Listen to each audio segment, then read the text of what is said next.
సంధ్య theatre తొక్కిసలాట ఘటన విషయంలో అల్లు అర్జున్ ప్రస్తుతం మధ్యంతర బెయిల్ మీద విడుదలైన సంగతి తెలిసిందే. ఆయన దరఖాస్తు చేసుకున్న రెగ్యులర్ బెయిల్ పిటిషన్పై విచారణ నేడు జరగనుంది. ఆయన రెగ్యులర్ బెయిల్ లభిస్తుందా లేదా మళ్లీ జైలుకు వెళ్లే పరిస్థితి వస్తుందా అనేది కాసేపట్లో తెలియనుంది. ఒకవేళ బెయిల్ ఇస్తే విచారణకి అవసరమైనప్పుడు అల్లు అర్జున్ హాజరయ్యేలా చూడాలని మాత్రమే కోరారు. దీంతో అల్లు అర్జున్ కి రెగ్యులర్ బెయిల్ వచ్చేందుకు అత్యధిక అవకాశాలు ఉన్నాయి.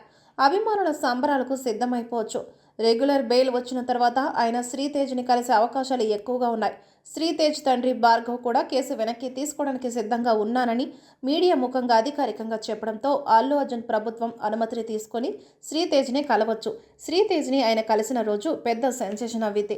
ఇప్పటికే ఆ కుటుంబానికి పుష్ప టీం మొత్తం కలిసి 2 కోట్ల రూపాయల ఆర్థిక సాయం చేశారు. అదేవిధంగా శ్రీతేజ్ తండ్రికి సినీ ఇండస్ట్రీలో తన అర్హతకు తగ్గ ఉద్యోగం ఇప్పిస్తానని నిర్మాత దిల్ రాజు అధికారికంగా ప్రకటించాడు. ఇలా ఈ వ్యవహారం మొత్తం ఇప్పుడు నెగిటివ్ యాంగిల్ నుండి పాజిటివ్ యాంగిల్ వైపు వెళ్తుంది. మరోవైపు అల్లు అర్జున్ తన కొత్త సినిమా పనుల్లో కూడా బిజీ అవ్వబోతున్నారు. పుష్ప 2 తర్వాత ఆయన త్రివిక్రమ్ శ్రీనివాస్తో కలిసి ఒక సినిమా చేయబోతున్న సంగతి తెలిసిందే. ఈ సినిమా కోసం ఆయన పొడవాటి జుట్టు, గుబురు గెడ్డం పెంచుతున్నాడు. ఇప్పటివరకు అభిమానులు ఊహించిన లుక్లో ఆయన కనిపించబోతున్నాడు.